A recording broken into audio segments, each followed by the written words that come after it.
صدر محترم سیدہ عائشہ صدیقہ ابو بکر صدیق کی بیٹی ہیں، بڑی صاحب فضیلت، صاحب کمال، صاحبہ کمال ہیں، اور ان کے کمالات علم و فضل پر یہی ایک بات کافی ہے کہ حضرت ابو موسیٰ اشعری رضی اللہ تعالیٰ عنہ کہتے ہیں مستشکل علینا اصحاب محمد صلی اللہ علیہ وسلم الا قد وجدنا عندها علمها او کما قال، کہ ہم اصحاب محمد پر کبھی کسی علمی مشکل کا پیش آنا ہوتا تھا تو ہم بارگاہ عائشہ میں حاضر ہوتے، پوچھتے تو بڑا تسلی بخش اور تشفی بخش جواب پاتے۔ علماء امت حتیٰ کہ بعض منافقین عجم، مشرکین عجم میں کچھ پڑھے لکھے لوگ جو ماضی میں تھے، ان میں سے بھی بعض لوگوں نے لکھا ہے کہ رسول اللہ صلی اللہ علیہ وسلم کی حیات طیبہ کا آدھا حصہ سیدہ عائشہ سے منقول ہے۔ یہ عجم کے منافقوں اور مشرکوں میں سے بھی بعض معتدل لوگوں نے اس کو مانا ہے، اس کو رد نہیں کر سکے۔ صحابہ کا اور اہل سنت کا اور مؤمنین اہل سنت کا یہ ایمان و یقین تو تھا ہی، لیکن غیر نے بھی اس کو قبول کیا ہے۔ آپ کی شادی پر بہت سے لوگ مختلف اعتراضات کرتے ہیں کہ جی 17 سال کی عمر تھی، 16.5 برس کی تھی، 15 کی تھی، فلاں تھی، دھماغ تھی، یہ تھی، وہ تھی۔ مجھے اس سے بحث نہیں، آپ 6 برس کی بیاہ میں گئیں یا 17 برس کی؟ کہنے کی بات یہ ہے کہ سیرت رسول کو جتنا آپ نے ضبط کیا کسی اور خاتون نے اتنا محفوظ نہیں کیا۔ حضور صلی اللہ علیہ وسلم کے علوم ظاہری و باطنی سیدہ عائشہ صدیقہ رضی اللہ عنہا نے امت میں منتقل کیے، اور لوگوں نے زندگی کے ہر موڑ پر جو مشکل پیش آئی اس کو پوچھا، جس کے متعلق پاکستان کا وہ مسٹر غلام احمد پرویز، وہ مکس گیدرنگ میں اسلام ٹھونسنے والا، سمجھ میں آئی بات؟ مکس گیدرنگ میں جس کو حدیث میں نفاق کہا گیا ہے، المزاء من النفاق، مکس گیدرنگ نفاق کی بنیاد پر ہے، جو منافقت میں اسلام کو پیدا کرنے کی کوشش کرتا رہا، ناممکن کو ممکن بنانے کی کوشش۔ حضور صلی اللہ علیہ وسلم نے سیدہ عائشہ کو کبھی وہ مقام نہیں بخشا جو آج آپ کے پاکستان میں آپ کا مسلمان عورت کو ایک مستقل منصب دینا چاہتا ہے۔ حالانکہ عائشہ صدیقہ ان تمام جو آپ کی یہ ہے نا جی نامور خواتین نہیں، خوافین، یہ ڈرانے والی جو عورتیں ہیں نا، جنسی بلیاں، یہ cats, black cats, sex cats, توبہ توبہ توبہ توبہ، جو آزادی کی ڈیمانڈ کرتی ہیں، یہ ان کے جوتے کی نوک کے برابر بھی نہیں ہے، تہذیب کے اعتبار سے، شرافت کے اعتبار سے، شرافت نسب کے اعتبار سے، کیریکٹر کے اعتبار سے، اخلاقی معیار کے اعتبار سے، علم کی بلندی اور سرفرازی کے اعتبار سے یہ عائشہ صدیقہ کی جوتے کی نوک کے برابر نہیں ہے۔ میں اس پر کسی بڑی سے بڑی ڈیبیٹر عورت سے بھی ڈیبیٹ کو تیار ہوں، کوئی میں دعوے دار کبھی کرتا ہی نہیں ہوں، عام طالب علم ہوں، لیکن جو آدمی یہ کہتا ہے کہ وہ دور تاریکی کا دور ہے اور یہ روشنی کا دور ہے، وہ میرے سامنے بیٹھے، میں اس کو اس دور کی تاریکیاں گنواتا ہوں، وہ روشنی گنوا کے دکھائے، کہیں ہوگی تو دکھائے گا نا۔ سیدہ عائشہ صدیقہ صلوات اللہ علیہا، آپ سے مختلف مسائل پوچھے جاتے ہیں۔ غلام احمد پرویز اینڈ کمپنی اس قسم کے لوگ کہتے ہیں جی دیکھو جی حیض کے مسئلے پر بھی گفتگو کی، یہ تو خلاف شرع بات ہے، اور پھر جی وہ نہا کے طریقہ بھی سکھایا۔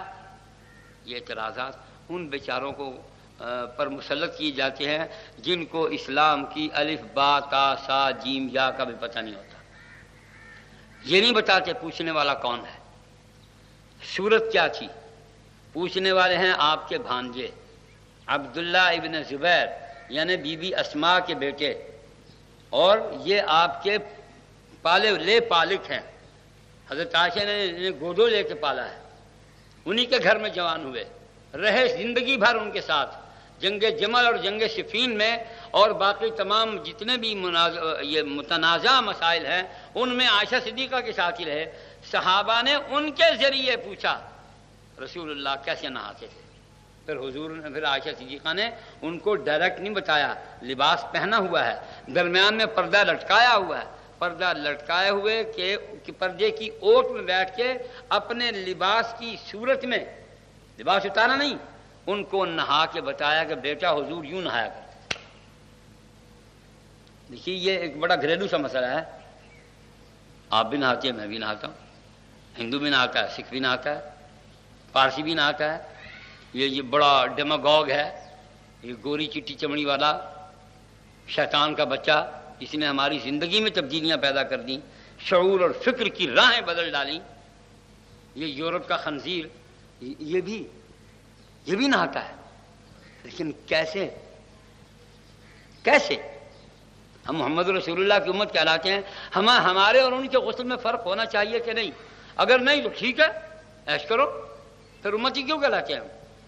اور اگر فرق ہونا چاہیے تو پھر اس حوالے سے فرق ہونا چاہیے کہ نبی یوں نہاتے تھے اور نبی ظاہر اکثر گھر میں نہاتے تھے۔ جب وہ جنسی زندگی کے بعد جو غسل ہوتا ہے وہ گھر میں ہی ہوتا ہے۔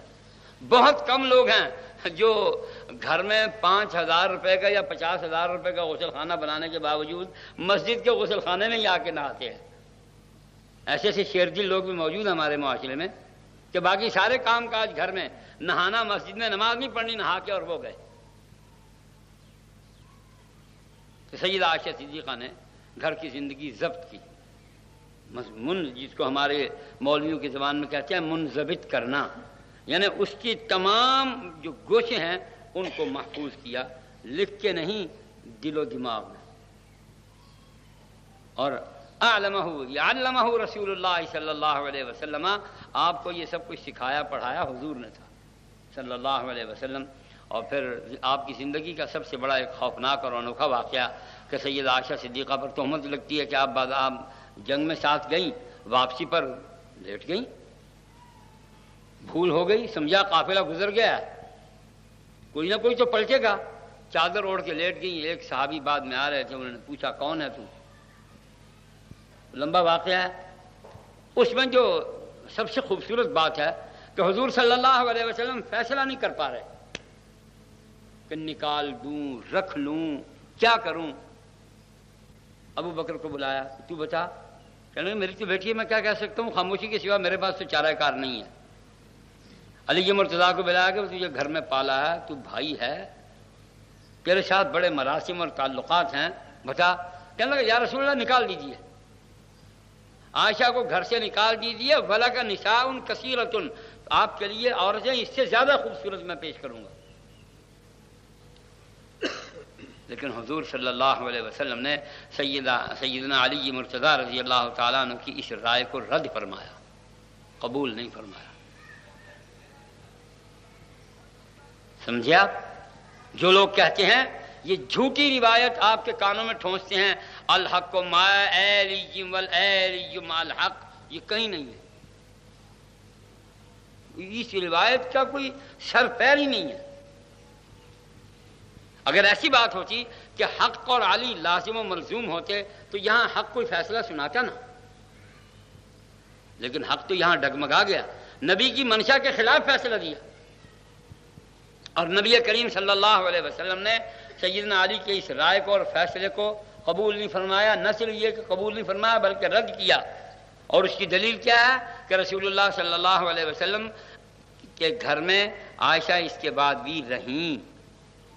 اور پھر عمر بن خطاب کی باری آئی کہ آپ بتائیے، سیرت حلبیہ میں یہ واقعہ لکھا ہوا، آپ کے اساتذہ جو مجھ سے بہتر عربی جانتے ہیں ان سے رابطہ قائم کر کے آپ پڑھیں، باقی کتابوں میں نہیں ملتا، اس کے حوالے سے ملتا ہے۔ تو کیا کہ عمر تم بتاؤ کیا کروں؟ کہنے لگے جی آپ یہ فرمائیں کہ بیاہ آپ نے اپنی مرضی سے کیا ہے؟ تو حضور نے فرمایا نہیں، کہ پھر جس نے بیاہ آپ کے ساتھ وہ خود ہی جواب دے گا، آپ آرام سے تشریف رکھیں۔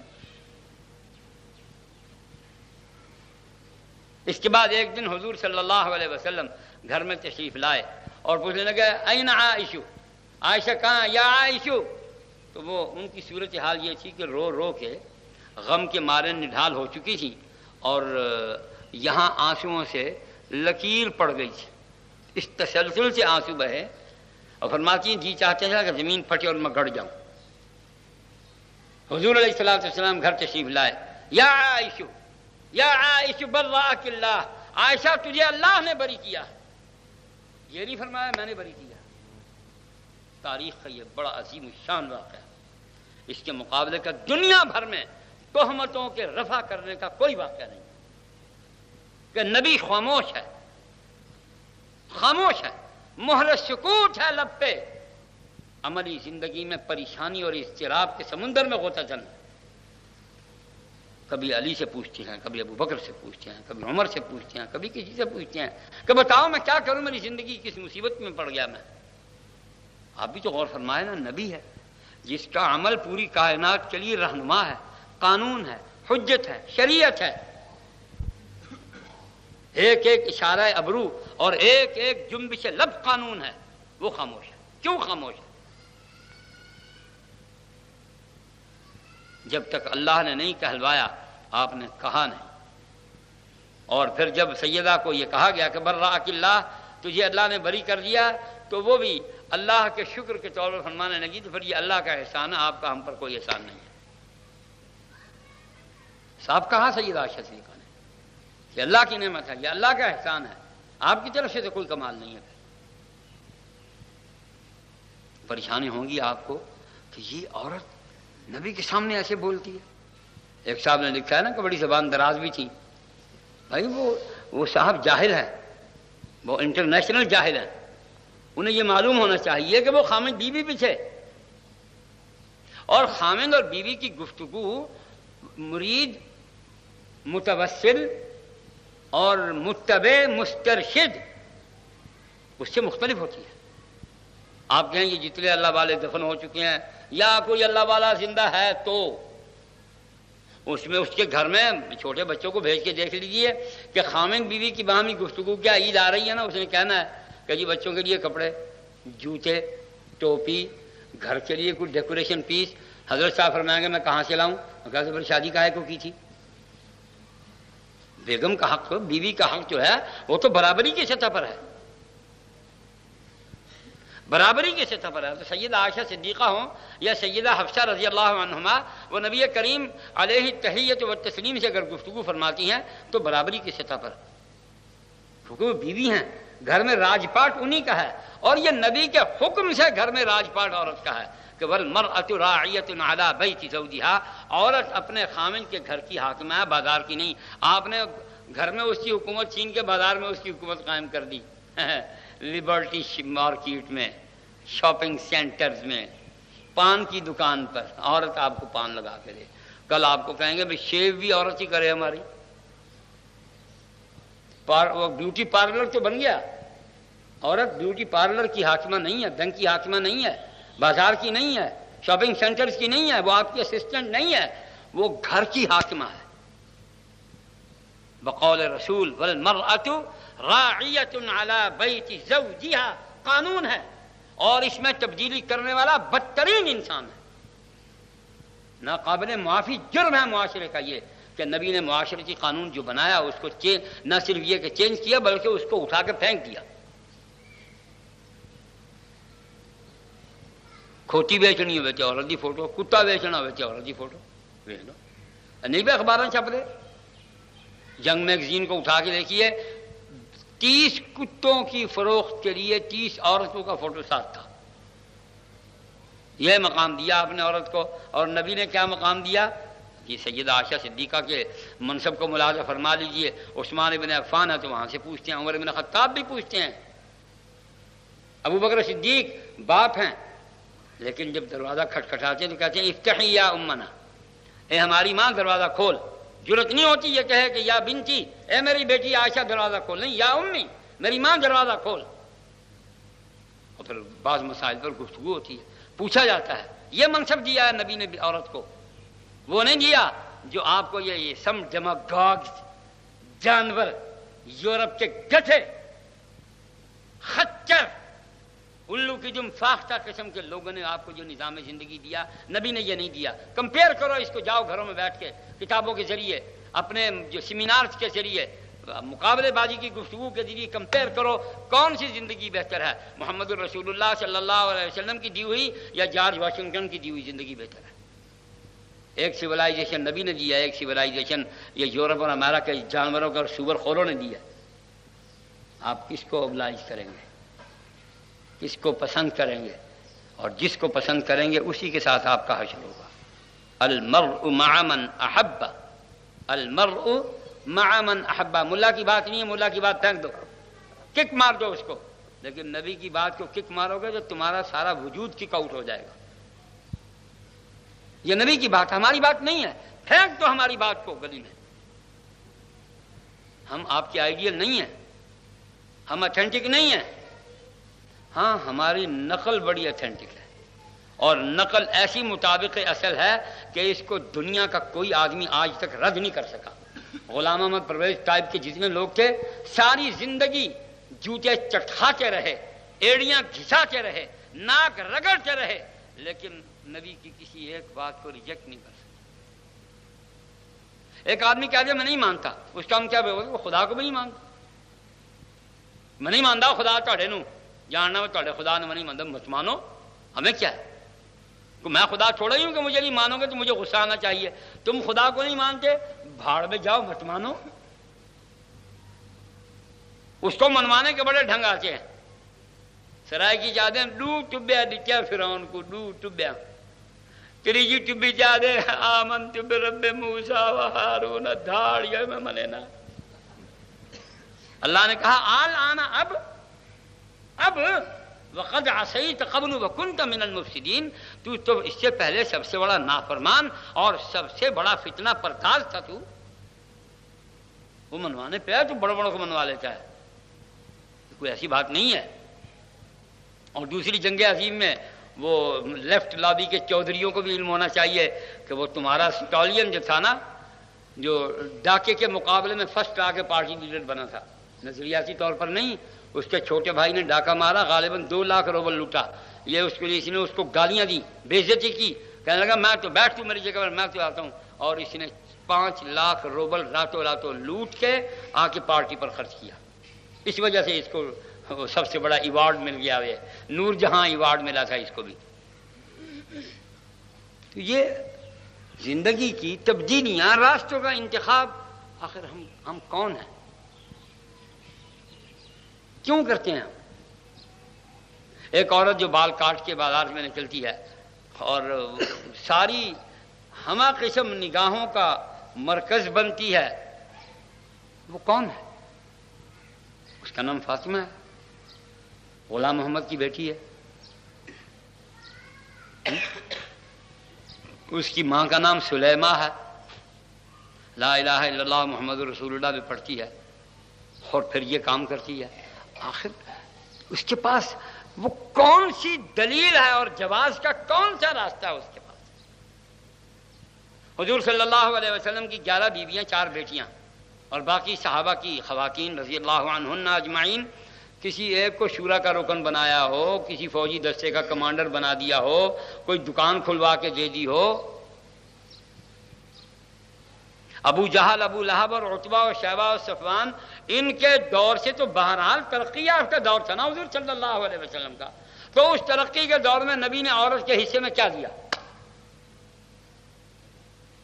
اور ہم ایمانداری سے عقل کی بنیاد پر، محض سوکھی محبت نہیں، سوکھی محبت نہیں، ویسے کمال تو سوکھی محبت میں ہی ہے، لیکن چونکہ اب وہ تنازع ہے نا عقل کا، عقل تصادم کر رہی ہے قدم قدم پہ، تو اس تصادم میں تھوڑا سا شیئر کرنا پڑتا ہے۔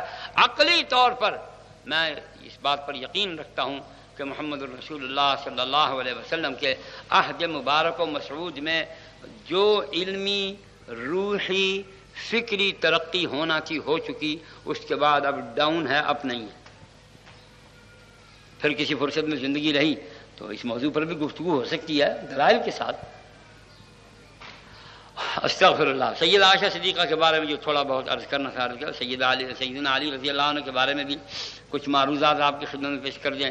سیدنا عثمان بن عفان کی شہادت سے پہلے جب مصری، کوفی اور بصرہ، لفظ ہے بصرہ، لیکن چونکہ رد ہو چکا بصرہ ہی لوگ کہتے ہیں، اور اب تو آگے ہے لگا کے بصرہ کر دیا، اصل لفظ ہے بصرہ، رے یہ اوپر کھڑی زبر، بصرہ۔ تو یہاں کے تینوں گروپ بیک وقت ایک، جبکہ ان کے فاصلے الگ الگ ہیں، مصر کا فاصلہ سب سے زیادہ ہے، کوفے کا اس سے کم، بصرہ کا اس سے کم، لیکن یہ تینوں گروپ ایک ہی دن میں اور ایک ہی وقت میں ایک جگہ پر پہنچتے ہیں، اس کا نام ہے بویب۔ بویب، اگر یہ حسن اتفاق تھا تو یہ حسن اتفاق پھر کبھی کیوں نہیں ہوا؟ یہ اتنی، اب تو میرا مطلب ہے کہ ترقی ہے سائنسی، جسمانی، مادی، میٹیریلسٹک پاورز جو ہے وہ انسان کے قبضے میں ہے، اب بھی ایسا نہیں ہوتا۔ اور یار I'm sorry میں کچھ لیٹ ہو گیا جناب، وہ کوئی نہ کوئی بہانہ، منٹ 2 منٹ تاخیر، بڑے بڑے مسائل اور معاملات میں 2 گھنٹے تاخیر، لیکن اس دور میں جب سواری گھوڑا اور صرف اونٹ تھی، ایک دن میں ایک وقت میں تینوں گروپ اکٹھے ہوتے ہیں بویب میں۔ فیصلہ یہ ہوتا ہے کہ عثمان ابن عفان کے رشتہ دار ہم پر مسلط ہو چکے ہیں، ہم نے ان کا کباڑہ کرنا ہے، اور یہ تاریخ کا اتنا بڑا جھوٹ ہے، اتنا بڑا جھوٹ ہے، جس سے آج کوئی کہے کہ پاکستان کے تمام بڑے عہدوں پر نواز شریف کے رشتہ دار ہیں تو ظاہر ہے یہ جھوٹ ہے۔ سیدنا عثمان بن عفان نے اپنے 3 عزیزوں کو حاکم بنایا، عامل بنایا، باقی تمام جتنے عمال تھے وہ سیدنا فاروق اعظم رضی اللہ تعالیٰ عنہ کے مقرر کردہ تھے، خود ان کے اپنے نہیں تھے۔ سیدنا علی مرتضی مدینہ طیبہ میں تھے، یہ وہاں سے ہما کے اور جلوس نکالتے ہوئے لے کے رہیں گے پاکستان، بٹ کے رہے گا ہندوستان، جس طرح آپ آج کرتے ہیں، ہمارے حقوق دو، ظالموں جواب دو، خون کا حساب دو۔ یہ سب سے پہلا سٹائل انہی تینوں گروپوں کا تھا، مصریوں، کوفیوں اور بصرہ کے باغیوں کا، جو عثمان ابن، اور یہ میں نے اکیلے نے نہیں لکھا، اس دور کے بھی آپ کے جو رائٹرز جن کو آپ پسند کرتے ہیں انہوں نے بھی یہی کچھ لکھا ہے۔ میں تو تنزن اور تعریضن اور ملامت کے طور پر کہتا ہوں، وہ اس کو بطور آئیڈیالوجی کے قبول کر چکے ہیں۔ پاکستان کے ایک نئے انقلابی بزرگ ہیں، وہ لکھتے ہیں کہ ہمارے ہاں تو اب اور کوئی راستہ ہی باقی نہیں ہے، اپنی آئیڈیالوجی اور اپنے افکار کو اور اپنے کاز کے لیے بڑا ضروری ہے کہ وہی طریقہ اختیار کیا جائے جو عبداللہ ابن سبا نے کیا تھا۔ یہ ان کی کتاب میں ہے، خطبہ کریمہ ہے جمعہ مبارک کا۔ اللہ اکبر، نبی کے اور نبی کے صحابہ کا کوئی طریقہ نہیں ہے جس سے انقلاب برپا کیا جائے۔ عبداللہ ابن سبا، حکیب ابن جبلہ، بشر ابن کنانہ، محمد ابن حذیفہ اور محمد ابن ابی بکر، ان مسلمانوں اور گمراہ مسلمانوں کے ہاتھوں مسلمان سلطنت اور خلافت عثمانیہ کو پارا پارا کرنے کا جو سٹائل، ڈیموکریٹک سٹائل ان کو پسند آیا، انہوں نے اس کو قبول کر کے بطور نظریہ کے قبول کر لیا۔ اس سے بڑا حادثہ اور کیا ہوگا۔ خیر، تو سیدنا عثمان بن عفان نے کہا بھائی میں لڑوں گا نہیں، تمہارا جو جی آئے تم کر لو، مسجد بند، روٹی بند، پانی بند، نمازیں بند، ماشاء اللہ۔ سیدنا علی مرتضیٰ کو ان کے بیٹے جناب سیدنا حسن نے عرض کیا، ابا جان یہاں سے چلے جائیے، اگر آپ نہ گئے اذن یتہموا کا، لوگ آپ پر تہمت لگائیں گے کہ یہ سب آپ کا کیا دھرا ہے، اور مجھے نظر آ رہا ہے کہ عثمان بن عفان شہید ہو جائیں گے، بچیں گے نہیں۔ وہی ہوا، سیدنا عثمان بن عفان کو شہید کر دیا گیا، ان کی بیوی کے ہاتھ کی انگلیاں کاٹی گئیں، بال نوچے گئے، دوپٹہ اتارا گیا، گھسیٹا گیا انہیں، اور جو پھر قتل کے وقت حشر ہوتا ہے کسی مقتول کا، وہ بد سے بدتر طریقے وہاں استعمال کیے گئے۔ پھر سیدنا حسن نے کہا، یا ابتی، ابا جان خدا کے لیے آپ مدینے سے باہر مت جائیے، لوگ کہیں گے قتل کروا کے بھاگ گیا۔ لیکن تاریخ اسلام میں یہ حادثہ موجود ہے کہ سیدنا حسن روکتے رہے، اور جناب امیر المؤمنین سیدنا علی بن ابی طالب قتل عثمان کے بعد مدینہ طیبہ سے نکلے اور اپنا ہیڈ کوارٹر کوفہ کو بنا لیا۔ اس کو دنیا کا کوئی مؤرخ کنڈیم نہیں کر سکتا، ماضی کا، حال کا، مستقبل کا بھی۔ ایسا کیوں ہوا؟ اس لیے کہ امیر المومنین سیدنا علی کی سب سے پہلے بیعت کرنے والا وہ گروپ تھا جو تینوں مختلف مقامات سے آیا تھا، مصری، کوفی، بصری۔ ان کے الگ الگ لیڈر اور کمانڈر تھے۔ یہ روزانہ رات کو مشورے کرتے، روزانہ صبح کو نئی تحویل پیش کرتے۔ 3 مرتبہ سیدنا عثمان بن عفان نے ان کی جو وہ ڈیموکریٹک چال تھی نا اس کا جواب دیا۔ 2 مرتبہ مسجد میں، تیسری مرتبہ اپنے مکان کی چھت پہ کھڑے ہو گئے، اور ان کے پاس کوئی جواب نہیں تھا۔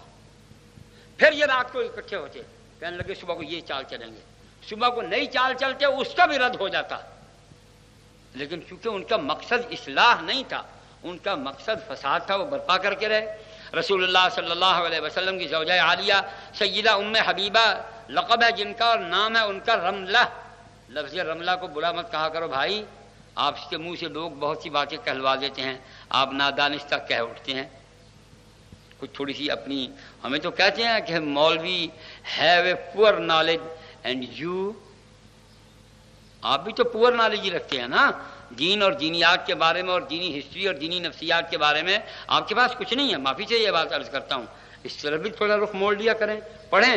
جس رائٹر کو آپ محبت سے پڑھنا چاہتے ہیں دین کے نقطہ نگاہ سے پڑھیے۔ میں یہ نہیں کہوں گا کہ جن کو میں پسند کرتا ہوں انہیں کو پڑھیں، نہیں، آپ پڑھیں، تاریخ کو پڑھیں ضرور، فیصلہ نہ کیجیے پڑھ کے کہ جناب یہ میں نے پڑھا ہوا بالکل صحیح ہے۔ پڑھو، پڑھتے جاؤ، پڑھتے جاؤ۔ میں کوئی دعویٰ نہیں کرتا، میں تو ابھی الحمدللہ طالب علم ہوں، 1957 سے اس موضوع پر پڑھنا شروع کیا ہے، 57 آج 91 ہے۔ پھر کچھ بات سمجھ میں آئی ہے، اور ہم بیلنس قائم کرنے کے قابل ہوئے ہیں کہ کس طرف پلڑا جھکانا اور کہاں نہیں جھکانا۔ سیدنا علی رضی اللہ تعالیٰ عنہ کی سب سے بیعت انہی باغیوں نے کی، ان کی تعداد 3500 تھی یا 3800۔ وہ حاوی رہے، کیوں حاوی رہے؟ اس لیے کہ سیدنا عثمان نے اپنی تمام فوجیوں اور ساتھیوں کو کہا کہ لڑنا نہیں ہے، اختیار کے ہوتے ہوئے فرمایا نہیں لڑنا۔ یہ تینوں باتیں یاد رکھیے، سیدنا حسن کا پہلا مشورہ، سیدنا حسن کا دوسرا مشورہ، سیدنا عثمان کا جنگ سے منع فرمانا، باغیوں کا قبضہ کرنا، اور مسجد، پانی، غذا بند کر دینا۔ رسول اللہ کی زوجہ عالیہ ام حبیبہ رملہ کو ان کے خچر سے نیچے گرانا، ان سے پانی روٹی کا چھین لینا، یہ سب کچھ ہوا۔ نبی کی مسجد پر 3 مہینے پہرا لگا رہا، نماز کی پابندی رہی، کسی کو کوئی تکلیف نہیں ہوئی۔ انہوں نے پہلے بیعت کی 20، 22، 17 3 روایتیں ہیں۔ جلیل القدر صحابہ نے بیعت نہیں کی، اور اس کے بعد سیدنا علی نے اپنا ہیڈ کوارٹر کوفہ کو بنا لیا۔ کوفہ پہنچنے کے قریب ہوئے تو سیدنا عبداللہ ابن مسعود رضی اللہ تعالیٰ عنہ نے 6000 صحابہ کی معیت میں آپ کا استقبال کیا۔ اس کے باوجود وہ 3500 یا 3800 وہ جو مسلح تھے، وہ جمہوریت پسند، انہوں نے سیدنا علی کی پیش نہ چلنے دی، کسی ایک مسئلے پر بھی، کسی ایک مسئلے پر۔ 4.5 سال کا عہد خلافت بس یوں ہی رہا، ڈاماڈول، کبھی اوپر کبھی نیچے، کبھی اوپر کبھی نیچے، جنگ جمل ہے، جنگ صفین ہے، جنگ نہروان ہے، خارجیوں کی شورش ہے، پھر اپنوں میں ہی پھوٹ پڑ گئی، اس میں 2 گروہ بن گئے، اس میں 3 گروہ بن گئے، اور اس گروہ نے اس وقت یہ کہا کہ اگر علی عائشہ کے بارے میں فیصلہ نہیں کرتا تو الحقناہ بعثمان۔ یہ مورخین کو کتاب میں یہ عبارت نظر نہیں آتی، اور اس کے بعد بھی یہ بات باقی رہ جاتی ہے کہ فتنہ پرور کون سا گروہ ہے جو مسلمانوں سے باہر ہے، جس نے سازش کی ہے، انڈر گراؤنڈ موومنٹ کر کے اس نے اپنے حوالی موالی اکٹھا کیے ہیں۔ اور جب سیدنا علی مرتضیٰ رضی اللہ تعالیٰ عنہ سیدہ عائشہ صدیقہ کے بارے میں نرم گوشہ اختیار فرماتے ہیں، ظاہر ہے وہ ماں ہے، اور بیٹے نے ماں کے بارے میں نرم گوشہ اختیار کرنا ہی کرنا ہے، تو کہتے ہیں اگر یہ باز نہ آیا تو الحقناہ بعثمان، اس کو بھی عثمان ابن عفان کے ساتھ ملا دیں گے۔ اور سیدنا علی مرتضیٰ سب پڑھیے رضی اللہ تعالیٰ عنہ، آپ سے جنگ جمل سے فارغ ہو کر راستے میں آپ کے ایک ساتھی ابو سلام دالانی وہ پوچھتا ہے کہ وہ حق پر ہیں؟ کون؟ قصاص عثمان کا مطالبہ کرنے والے، وہ حق پر ہیں؟ فرمایا نعم، وانت انا علی الحق، میں بھی حق پر ہوں۔ پھر یہ کیا بات ہوئی؟ وہ بھی حق پر، تم بھی حق پر، پھر لڑے کیوں ان سے؟ یہی سوال آپ کے ذہن میں ابھرتا ہے نا، بلکہ ابھارا جاتا ہے۔ اٹھائیے تاریخ کی کتابوں کو، جو مطلب بیسک سورس ہیں ان کو پڑھیے، کوشش کیجئے، نہیں تو مجھ جیسے ان پڑھ طالب علم کو موقع دیجئے، ہم آپ کی خدمت میں حاضر ہوتے ہیں اور آپ پڑھے لکھوں کو دیا سرائی کی روشنی میں تاریخ سکھانے، دکھانے اور بتانے کی کوشش کرتے ہیں۔ سیدنا علی مرتضیٰ رضی اللہ عنہ فرمایا میں بھی حق پر ہوں، وَلَهُ، ان کے لیے بھی حق ہے، اور وہ صاحبہ حجت ہیں۔ سیدہ عائشہ کے بارے میں فرمایا کہ عائشہ صاحبہ حجت ہے۔ تاریخ میں علی مرتضیٰ کے منہ سے ایک لفظ گراں اور ثقیل عائشہ کے بارے میں موجود نہیں ہے، میرا چیلنج ہے، نہیں ہے۔ یہ سب ہندوستان کی پیداوار ہے، سب ایران کی پیداوار ہے۔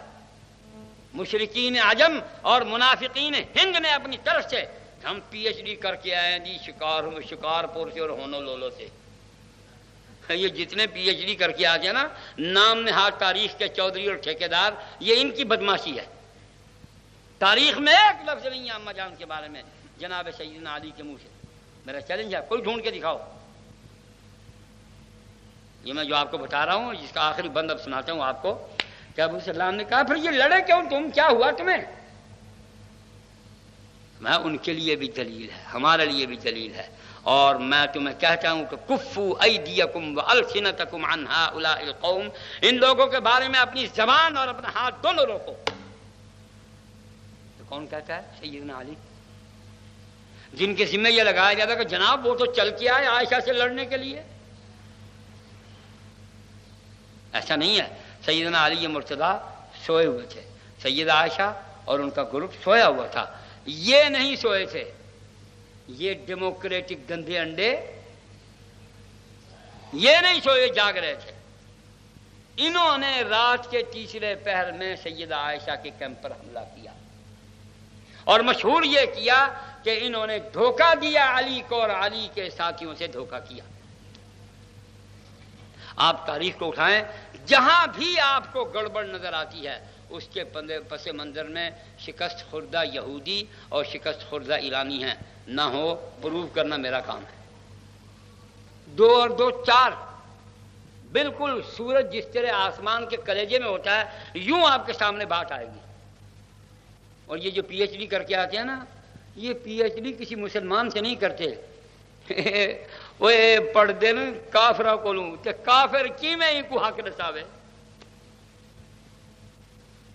انہوں نے جو مال چوری کیا ہوا مصر سے، عراق سے، سوڈان سے، الجزائر سے، مراکش سے، ہندوستان سے، یہاں کی تمام دینی یونیورسٹیوں سے مال چوری کر کے وہاں جا کے رکھا، ان کا تو کمائی کا ذریعہ ہے 4 لاکھ روپیہ ایک سال کا خرچہ ایک بچے کا پی ایچ ڈی پر۔ ان کی روزی یا کاروبار ان بدماشوں نے بنا رکھا ہوا۔ ہماری حدیث کی جتنی شروع ہیں وہ پاکستان میں نہیں ملتی، وہاں ملتی ہیں، پڑھانے والے وہ ہیں۔ تلوار میری ہے، دشمن کے ہاتھ میں ہے۔ تلوار بالکل صحیح ہے، ہاتھ صحیح نہیں ہے۔ تو سیدنا علی اور سیدہ عائشہ سب پڑھیے رضی اللہ عنہما، دونوں حق پر تھے، دونوں بزرگ و برتر تھے، دونوں صاحب علم تھے، اور نبی نے سب سے بڑی نعمت جو صحابہ میں منتقل کی وہ نعمت علم ہے۔ سیدنا علی مرتضیٰ علم کی رفعتوں کو پھلانگتے ہوئے بقول رسول سب سے بڑے قاضی اور جج بنے، جس کو آج کے لفظوں میں چیف جسٹس کہا جاتا ہے۔ وَأَقْضَاهُمْ عَلِيٌّ، سب سے بڑا جج علی ہے، باقی بھی جج ہیں، ابو بکر بھی، عمر بھی، عثمان بھی، معاویہ بھی، ابو سفیان بھی، ابو سفیان کا بیٹا یزید بن الخیر بھی، طلحہ بھی، زبیر بھی، ابو عبیدہ بن جراح بھی، خالد بن ولید بھی، ہشام بن عاص بھی، عمر بن عاص، تمام کے تمام جج ہیں، ابی بن کعب بھی، معاذ بن جبل بھی، لیکن ان سب میں اقضاہم، ان سب میں بہترین جج۔ اور دوسری ایک روایت ہے کہ رسول اللہ صلی اللہ علیہ وسلم فرمایا کہ علی مرتضیٰ سب سے زیادہ تارک الدنیا ہیں، ازہد الناسی، اختیار ہونے کے باوجود دنیا بھر دنیا کو چھوڑ دینا، اس کا نام زہد ہے۔ میں جانتا ہوں کہ 60-70 روپے گز کا کپڑا بڑا بہترین ملتا ہے اور ہر 6 مہینے کے بعد ایک نیا سوٹ سلوانا چاہیے، لیکن ایک آدمی 5-5 سال ایک ہی سوٹ پہنتا ہے، اس کا کچھ نہیں بگڑا ہوا، تو یہ زہد نہیں تو اور کیا ہے؟ آج یہ 1991 میں ایک سوٹ سلوایا اور چل رہا ہے 20ویں صدی کے اختتام تک، تو بڑا اچھا آدمی ہو، بڑا باکمال آدمی ہے۔ بس اس مختصر سے وقت میں یہی برگ خشکست تحفہ درویش، گر قبول افتد زہ عز و شرف،